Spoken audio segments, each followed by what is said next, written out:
Now we'll look at the hypothesis test for a population proportion in more detail. As we already know, the first step of a hypothesis test is to determine the hypotheses. In the previous section, our hypotheses were in words, but in this section, we'll use symbols. As before, we will use the symbol P for the population proportion, lowercase p. In this example, we'll focus on health insurance coverages. According to the Government Accountability Office, 80% of all college students aged 18 to 23 had health insurance coverage in 2006. This is the population proportion in 2006. The Patient Protection and Affordable Care Act passed in 2012, and it allowed young people younger than 26 to stay on their parents' health insurance policy. As the population proportion of college students ages 18 to 23 who have health insurance increased since 2006, we will conduct a hypothesis test to find out. A survey of 800 randomly selected college students aged 18 to 23 indicated that 83% of them had health insurance coverages. In symbols, this line shows the null hypothesis, P equals 0.8. In other words, no change, the proportion is 0.8 or 80%. The alternative hypothesis, however, is here that P, the population proportion, is actually greater than 0.8. Proportion of color, and then in parentheses they have it in words. So we're trying to focus now on writing it in symbols instead of in words. But just to reiterate what we were talking about on the previous pages, we would say it in words. Note here that our hypotheses are not about the college population aged 18 to 23 in 2006. We do not need to state a hypothesis about the 2006 population because we already know the population proportion is 0.8. Rather, the hypotheses are about this year's population of college students aged 18 to 23. The results of this year's survey, 83% with insurance this year, do not affect our hypotheses. We will use the sample results to determine whether to reject the null hypotheses in favor of the alternative hypothesis. More on this later. Now we'll look at an example that talks about internet access. Okay, according to the Kaiser Family Foundation, a similar percentage as the last example, 84% of children aged 8 to 18 had internet access at home as of August 2009. Researchers wonder if this percentage has changed since then. They survey 500 randomly selected children aged 8 to 18 and find that 430 of them have internet access at home. The research question helps us form the hypotheses.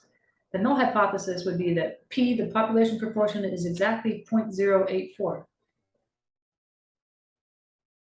Wait, it should be just 0.84, sorry. 0.84. 0.84. That has not changed. It's exactly 0.84. The alternative hypothesis, though, H sub A, is that they didn't say greater than, they didn't say less than, they just said not 84% anymore. So now we're just saying P not equal to, as you see here. Now it's kind of muddy, but yeah, if you're not sure if they're asking about greater than or equal to, if they just say not equal to, then you put the equal sign with a little dash through it. In other words, the proportion of children with internet access at home this year has changed. So it's not equal to, we don't know which way it's changed, more or less. Note again that our hypotheses are not about the population of children in 2009. We do not need to state a hypothesis about the 2009 population because we already know the population proportion is 0.84. Rather, the hypothesis is about this year's population of children. The results of this year's survey, 430 out of 500, is 86% with internet access this year. This does not affect our hypotheses. We will use the sample results to determine whether to reject the null hypothesis in favor of the alternative hypothesis. More on this later. We'll talk now about jury selection, another example. So Jefferson Parish is a suburb of New Orleans, Louisiana. Its population is about 23% African American. Is there evidence that African Americans are underrepresented on juries in the murder trials in Jefferson Parish? According to a New York Times article from June 4th, 2007, there were 18 murder trials in Jefferson Parish between the years 1986 and 2007 in which the ethnicity of the jurors was known. 10 of the juries had no Black jurors, 7 juries had 1, and 1 jury had 2. The research question helps us to form our hypotheses. First, the null hypothesis. We're just assuming the percentage they gave us is exactly what it was P is equal to.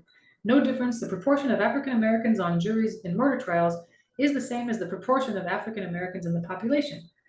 But our inkling, we think that our alternative hypothesis is that this actual population proportion is probably less than 0.23.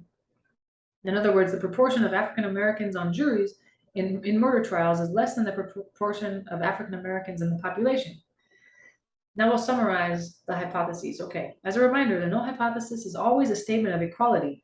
You don't ever say greater than or equal to or not equal to in your null hypothesis. So it's always, we believe the population proportion is the initial one that we thought it was, p sub 0. The alternative hypothesis is always a statement of using greater than or less than or not equal to. So hypotheses take the form, like we said, null hypothesis is p equals p naught. And then the alternative hypothesis is that p greater than or p less than or p not equal to p naught. We use p naught to represent the proportion from the null hypothesis.